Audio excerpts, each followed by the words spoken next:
Welcome to What Are You Sporting About podcast, a podcast about business, employment, sports, and entertainment to help educate, support, and guide you to your next level. Here's your host, attorney Stacia DeBarros.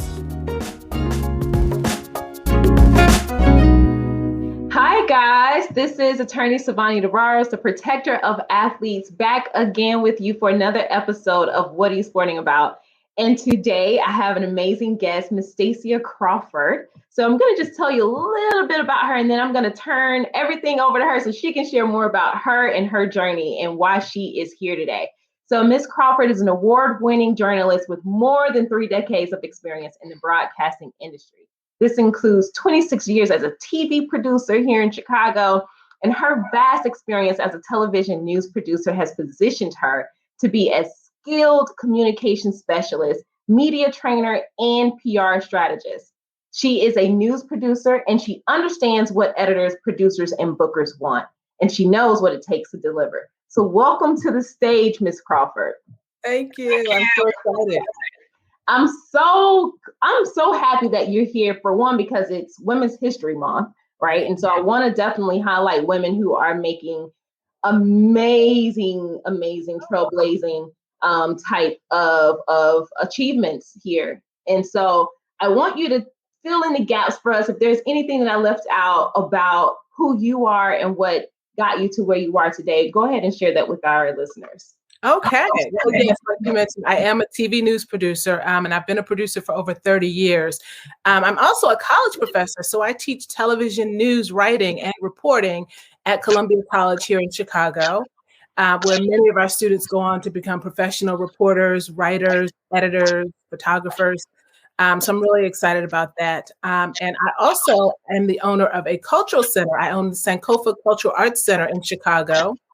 And we do different programs. Of course, due to COVID, we're just now starting to reopen, but different programs promoting African American history and culture, everything from dance and music lessons, poetry, movie screenings, and just opening up different conversations about race and what it means to be Black in the U.S. and in Chicago in particular.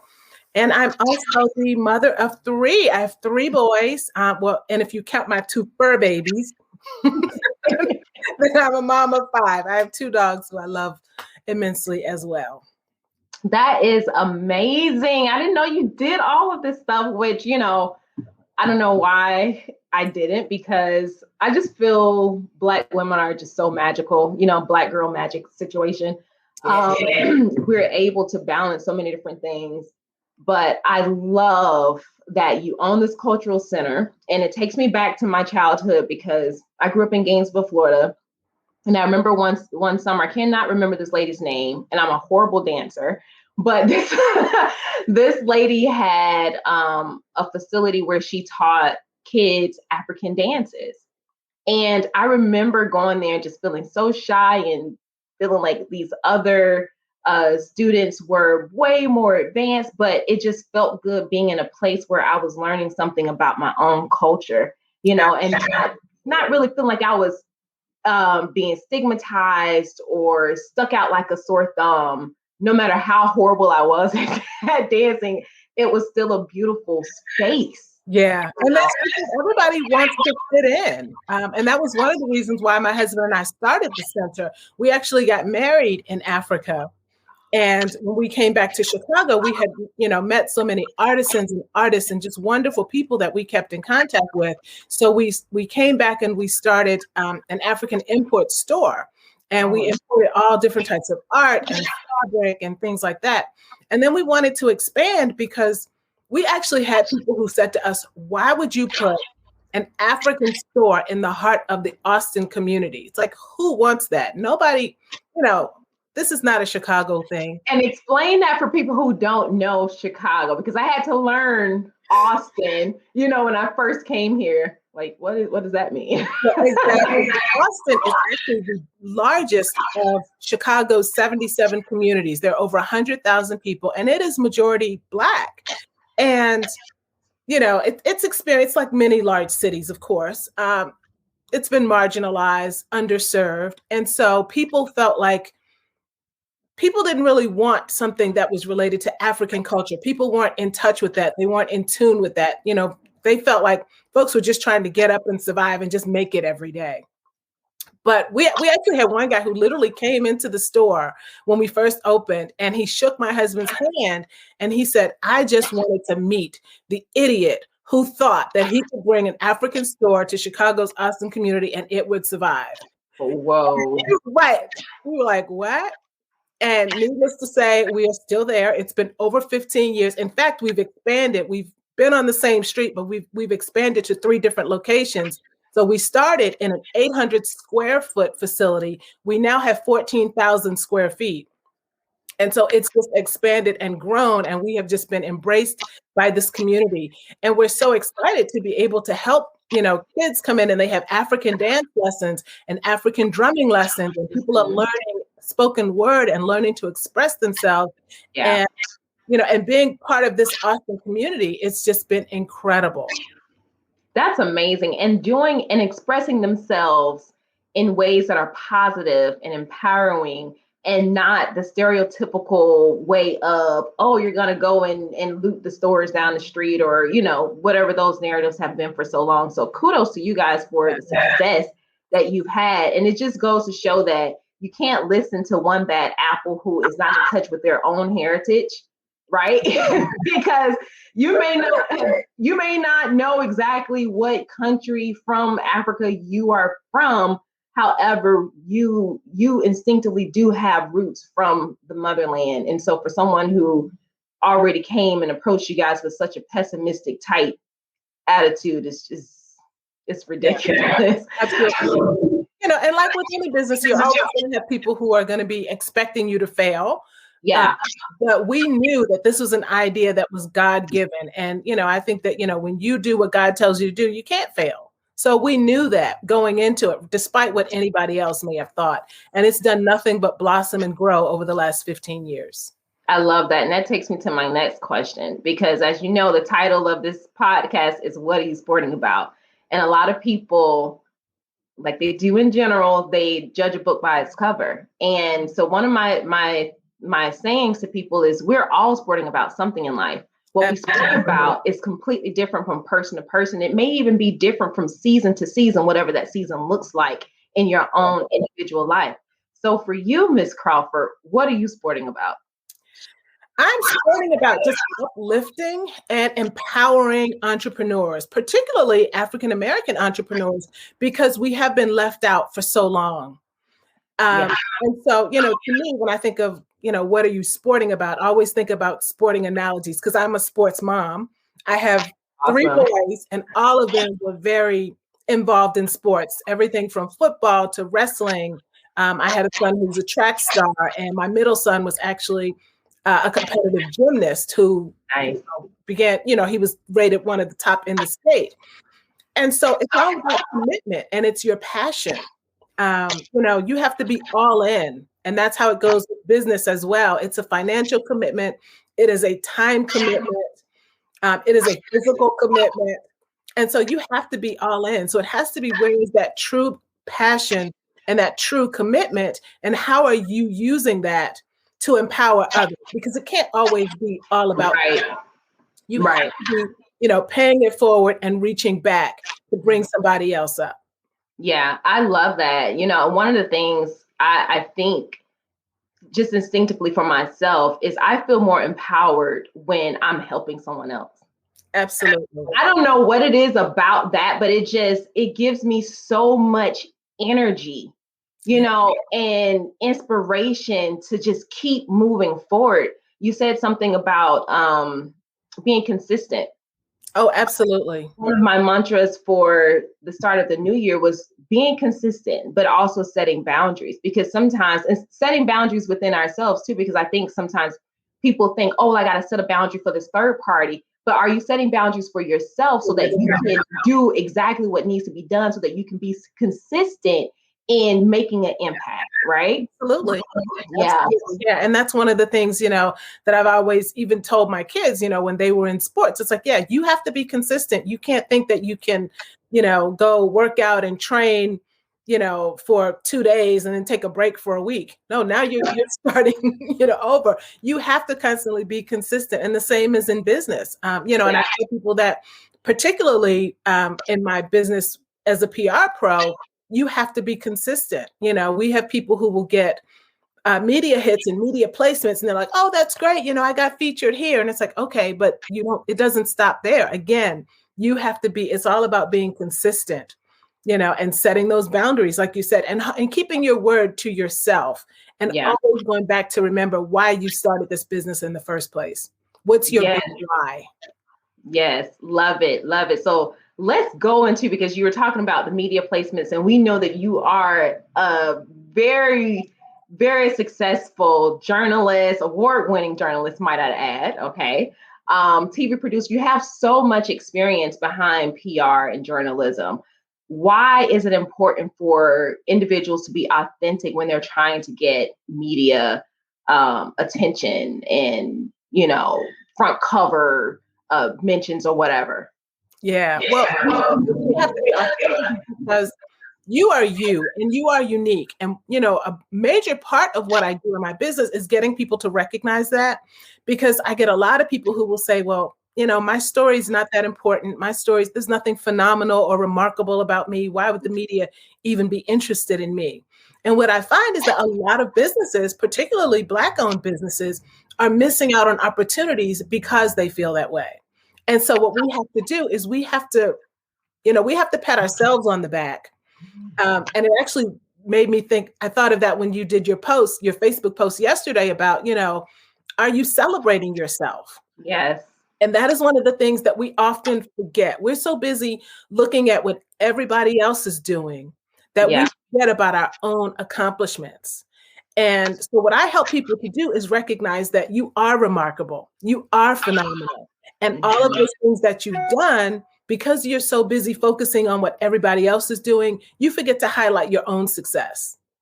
And so, and that's basically what we do. We kind of pull all of these little things out of the bag so that they can kind of see, I am pretty doggone incredible. And I have an absolutely remarkable and inspirational story to share with someone else. So, always being authentic to yourself, because there's only one you, and your story is your story. There's always going to be somebody else who's in your line of work, in your industry, but there's only one you. And so we really dig deep and pull out what is unique about you.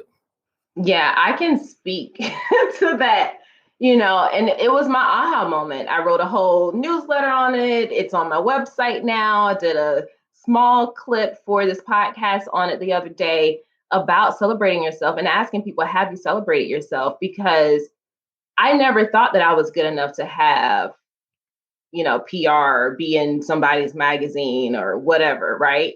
And it wasn't until I was cleaning up, and it's so weird to say it, because it's, we do something physical, but we have a spiritual realization from it. So I'm cleaning up and reorganizing my office, but it's like I'm reorganizing my mind. I'm cleansing my own spirit. You know what I mean? Yep. And all of these things are just like boom, boom, boom. Like this wall behind me, I was telling people there used to not be anything up here on this wall, but I'm starting to put things up.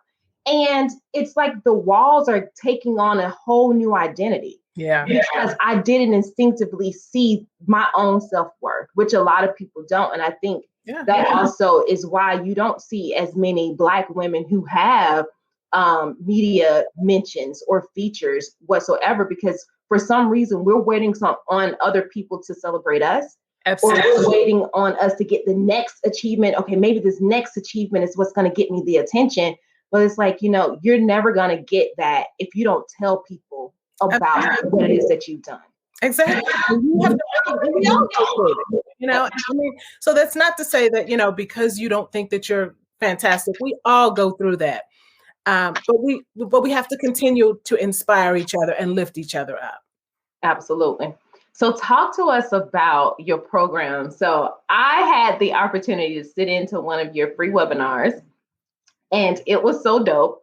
I mean, you dropped a lot of knowledge, and I'm going to say this because some people think that you can go to one particular professional and just get everything. But I'm realizing outside of law, that there's so many different pockets of information and training that you need from individualized people, right? Who have certain skills that can help you to master certain things.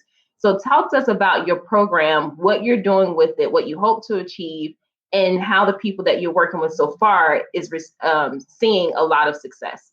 Okay. Well, thank you. And so glad. I was so excited to see you there. And I hope that it was valuable to you. But that, that's really what I try to do, whether it's in my paid programs or free programs, to just offer value to people and help them to see their own value in that. Right. So, the way I started my business was really kind of strange, because it was back in 2013. And I was actually working at the ABC station. I'm with CBS now, but I was with the ABC station at the time. And I actually had just left that job, and I was working full-time in my cultural center, but I was still getting people who were reaching out to me about media stuff. And, at first I was like, well, I don't really do that anymore. I'm really kind of focused on this area. And then I thought, wait a minute, this is a gift. This is a God-given gift. It is a talent. It is a skill. It's something that I've, built up at that time at over 25 years. And I knew that there was a way that I could still help people in that capacity. And so I started this program, and, I was not only doing PR where people would hire me to pitch for them, but what I started doing was recognizing that there were a lot of smaller businesses, even, some starting out, some who may have been in business, 5 or 10 years, that just didn't have that large budget to pay for PR. Mm-hmm. And I was finding that a lot of businesses, it makes me think of the phrase, put your money where your mouth is. Yep. And when a lot of small businesses start up, they don't have money for PR and marketing. They have money for technology, or they have money for inventory and all these other things. But it's like, what's in your marketing and PR budget? And many times it's nothing. We often think, well, we can just hang out a shingle. I can open a business and people are just going to, they're just going to come. And so in the process of seeing so many businesses that are folding because they just weren't getting in front of enough people to know that they were there, I knew that I was onto something.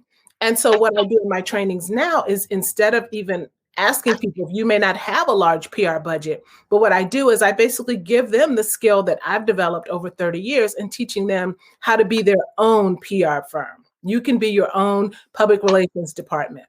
And it's just, a unique set of skills. And a lot of that goes back to relationship building. And that is often the first thing that people really neglect. So we do, focusing a lot of that. A lot of it is mindset work, again, recognizing your value. And I also teach storytelling, because a lot of people, when they're pitching, they think, oh, well, that just means me going to the media saying, hey, put me on TV because I have this great business. Yeah. And that is not a pitch. Mm-hmm. You have to approach the media with an interest in serving their audience. Whether it's a podcast, a TV show, radio, it doesn't matter. You have to go and present the value that you offer to that audience. And then that's how you open up those floodgates. Yeah. And, it's definitely a different skill, because I would say, even as a lawyer, a trial lawyer at that, someone who has to tell stories regularly, I am great at telling stories for my clients that will get us a win. But when it comes to writing media pitches, I'm like, I don't even know where to start. It's like, how do I do this? So people have to be cognizant that because you may be phenomenal in one thing that you're trained to do doesn't mean that it will translate well into a different type of industry. Absolutely. Where you want, that media attention. Right. So even when I would get pitches from people, a lot of times what I would have to do is I would call them and I would say, hey, look, I got your pitch. And even if it wasn't a good pitch, but sometimes it would just kind of make a light bulb go off. And I'd go, well, I'm not really keen on the idea that you pitched, but can you do this? Can you, make me think about another story? And they'd be like, yeah, I can do that. I didn't even think about that. So what I do is I kind of train people to think like a producer. So when you know what producers want, we're pitching things that they're happy to get in their inboxes. We have producers are getting so many pitches and just inboxes flooded. And the majority of the pitches just aren't good. And a lot of times, even those, surprisingly, that come from professional PR firms, they're not doing good pitches because they're not trained to think like a producer and know what they want. That's good stuff. That's good stuff. So talk to us about some of the client successes that you've had. And then I want to know how people can work with you so they can start learning and training their minds to think like producers to get these PR placements. Okay. Well, let's see. One of my phenomenal clients who I love, and we've worked together for, probably 4 or 5 years now. And he's actually really, his business has kind of gone through several transitions, but he's actually a fitness trainer and a chef. And he developed a children's comic book. And the funny thing about it was, because it was all kind of tied into healthy living and lifestyle and eating. But he came to us and we wanted to, pitch him to the media. And I didn't want to pitch him as just, hey, here's this comic book, put him on TV so you can talk about his comic book.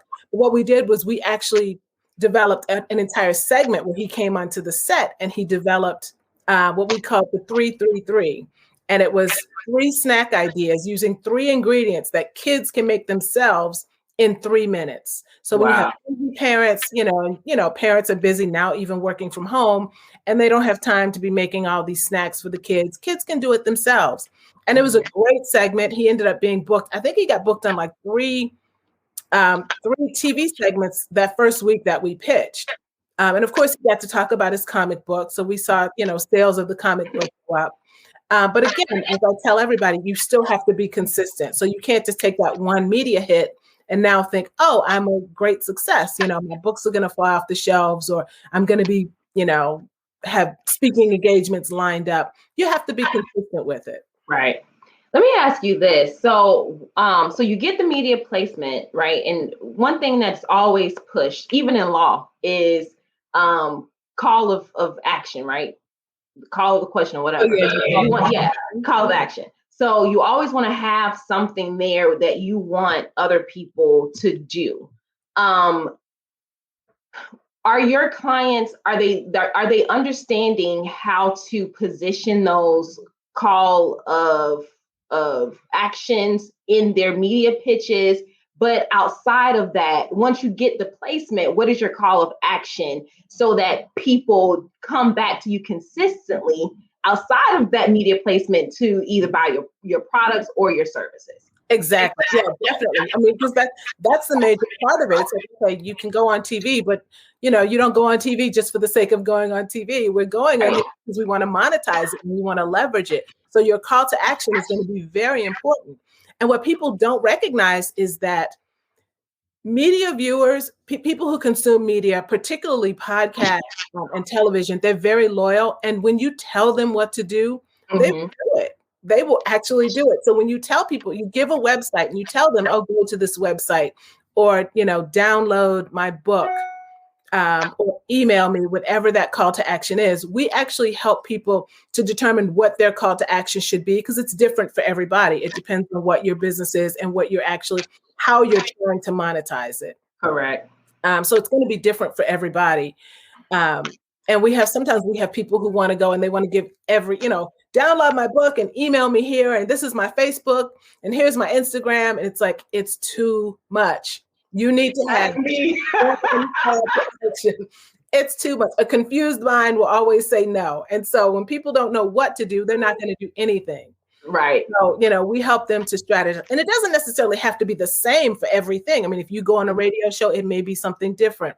But that also goes back to who that audience is. So everything that we do is always very targeted, because if you're doing an interview for a podcast and an interview for a TV station, your call to action is going to be different because the outcome that you're looking for is different, but they all work hand in hand. Yeah. That makes a lot of sense. Now, how can people connect with you further and sign up for your course or PR services? The best way to reach me is through my website, stayreadymedia.com. And so if you go there, you can get access to my free masterclass. You can also get other free information, publicity calendars, tips and strategies. And if you're interested in even booking a call with me, and we can talk about how we can help you to increase your visibility and monetize your message, we would love that. Nice. And where are you on social media? On social, you can find me at Stacia Crawford on Facebook. So, you can friend me. We can connect also on LinkedIn, and I'm on Instagram as well. I don't spend as much time on Instagram. Majority of my time is spent on Facebook. All right. Well, Ms. Crawford, I am so happy that you came to grace my stage today and drop some more nuggets. I will definitely be following up with you. I truly, this isn't just for the camera or the audio. I really, really did enjoy the webinar that you had the other day. And that was something that really highlighted for me, because I have a speaking coach. But I realized, I said, oh my gosh, I need another coach. This is getting out of control. So definitely something that I will be following up on. And I hope that other people, especially the audience that we have here with What Are You Sporting About podcast, a lot of them have their own businesses or trying to find what they want to do and what they're great at. But we know that marketing is also a very important tool so that people know about you. So absolutely. Love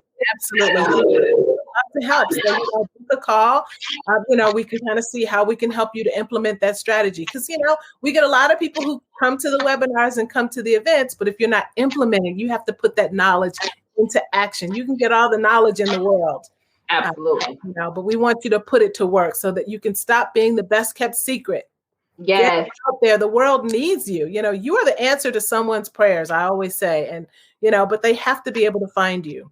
Absolutely. I totally agree. Well, guys, this is Savani DeBarros, Protective Athletes, again on another episode with Miss Stacia Crawford.